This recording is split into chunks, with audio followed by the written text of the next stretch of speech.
Hello, everybody. Welcome to Wizard World Philadelphia.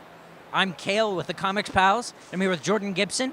We're going to talk about stuff. So when we do or at least when I do our interviews, I like to start with a just an icebreaker question. If you went into a deli and they had the Jordan Gibson sandwich on the board, what would that sandwich be? This is really lame because since I was 10 or something, I've gotten the same sandwich at Subway, and it's probably would just be that. I guess it's just the club. I literally, for 10 years of my life, I've gotten the same sandwich. Yeah, I don't know. Yeah, that's it. It's pretty Nice. lame, but that's all there is to it. Yeah, mine's like a roast beef sandwich. There's stuff on it, but it's not super exciting. Yeah. All right, cool. All right, so let's get into the boring stuff about your work. Yeah, sure. Yeah. What got you into comics? What give us the rough breakdown of your career and your history with it and. Definitely, it was Batman the Animated Series was the first thing.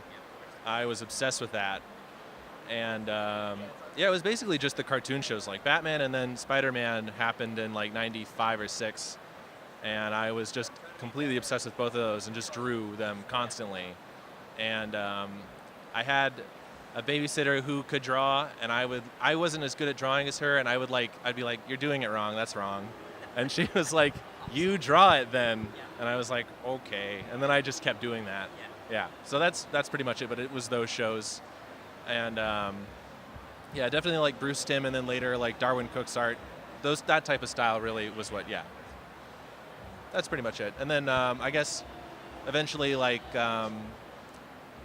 Toonami and stuff, I started to get into anime, and then those two things combined are kind of what inform my work the most looking back. Like Sailor Moon and Dragon Ball and stuff coming together with the animated series and stuff like that. Yeah. Sweet. Yeah, your style really invokes a lot of both of those things. You have this weird marriage of stuff that's trying to make work. Yeah. Thanks. Yeah. That's totally I don't know. It just kind of happened. That's just how styles just congeal eventually. But yeah, I like it at least, so that's good. Yeah. I came around to liking it finally. That's the ultimate goal. Yeah. You would think is I like my own work. It's fine. Yeah. You did some work for Marvel recently. You were on Howard the Duck with Zdarsky and Joe Quinones, and so what was it like being part of the machine? It was good. It was fun. I had done one other thing for Marvel before that, which was also colors, which was also great. But this time it was my first time in an ongoing thing because that was a miniseries, and it was fun. It was kind of stressful because just with having to meet deadlines and stuff, but we made it work, and I don't know, that stuff is great. It was really fun to do. And then we're doing that a little bit. I just helped him with an issue of America too that just came out, or it's going to come out in a couple of weeks. So, and that was super fun as well. Yeah. Do you and Joe are fairly close, right? Yeah, you guys yeah. work together pretty well. Yeah, he lives near me, so we just hang out and stuff, and we'll go to a cafe and draw. So whenever we do have to whenever he needs help coloring or whatever, I'll just it's pretty easy to just hang out and get it done.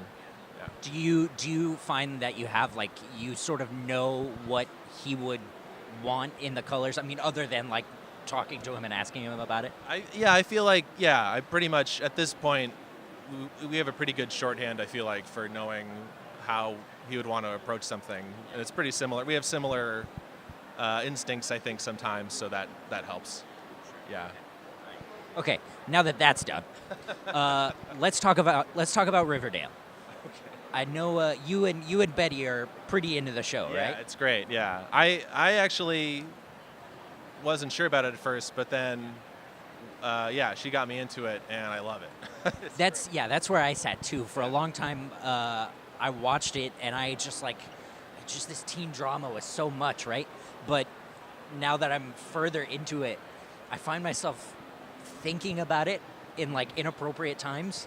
It's It's like I got into an argument with my boss at the day job the other day, and as I was being yelled at, I was just thinking about Riverdale. Yeah. You're like, I'm weird. Yeah, exactly. And yeah, let's talk about that for a second. The internet sort of hyped that up for a lot, and I really expected a lot more from that. Yeah, it's kind of just that. It's great. I don't know. It's great. It's so funny. You know that person from high school. Yeah. And I think that's the weird teen drama achievement of Riverdale is that, like, there's all this exaggerated stuff that happens, but it's like it's all fairly relatable. It's like, yeah, it's a good mix of like 90s teen drama, and then there's just like a little bit of Twin Peaks-iness in there. I feel like they're definitely playing on that a little bit. There's like, it's misty all the time there. It's good. Which leads me to my next question. Yeah. Who killed Jason Blossom, and why was it the Blossoms? Wait, have you seen the whole show yet? No, I haven't. Oh, well, you might find out if you keep watching. Do they solve it? Like, don't spoil anything, but I don't think they're gonna solve it. All right. Yeah. All right. Fair enough. Fair enough. Okay. Now, you got me into Kamen Rider Forza, which I wholeheartedly listen.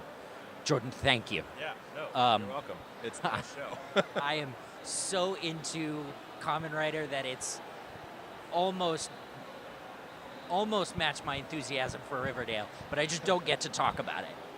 Yeah. So, could you give me like a crash course in Kamen Rider as you know it? Oh God. Like, what are you looking to know? Everything. Oh my God.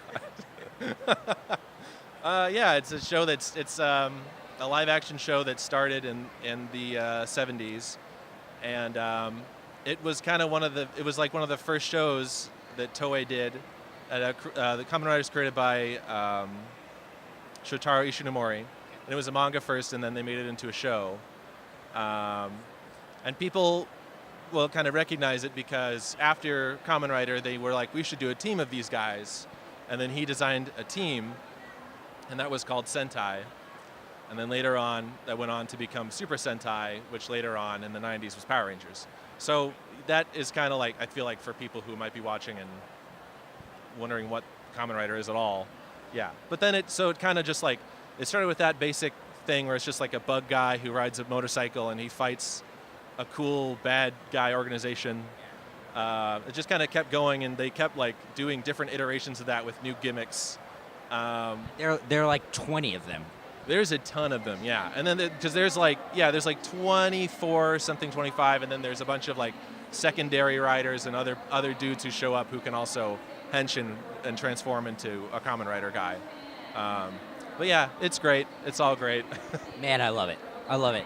So from Kamen Rider, you were inspired to make Mighty Hero Mantis, right? Yeah. I've seen some of your preliminary sketches. You were kind of saying that the issue 1 script is done. It's done. It's just that I keep having to do stuff that pays because this is going to be an internet thing. But yeah, I'm pretty psyched about it. And then that basically is going to be like trying to take all of that stuff, like stuff from Kamen Rider, stuff from Super Sentai, and other characters like Toei's Spider-Man series, which is kind of my favorite thing, and then putting it all together into just a crazy fun webcomic. So yeah, I've been looking forward to that. I think since I talked to you last year. Yeah. But hey, I understand the grind. I get it. Can't wait for that. So do you have any plugs? Do you have anything you want to tell the people? Sure. Yeah, I'm Gibson Comics on everything. So GibsonComics.com, at Gibson Comics on Instagram and Twitter. Yeah, check me out on, let's see, recently I also did a Spider-Man story for Marvel that I inked. And that was like a couple months ago. That would probably be my most recent comics thing.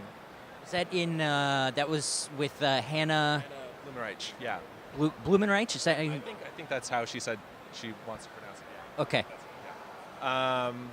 And then, yeah, America. The next issue of America is coming out, and I did a lot of the colors in that as well. Sweet, sweet, excellent. Okay, yeah. So comics fans, make sure you go look for Jordan's name in America coming up soon. Not next week, but soon. And make sure you like, share, subscribe, and hunt down Jordan's stuff because man, this guy is on fire. We'll see you next time.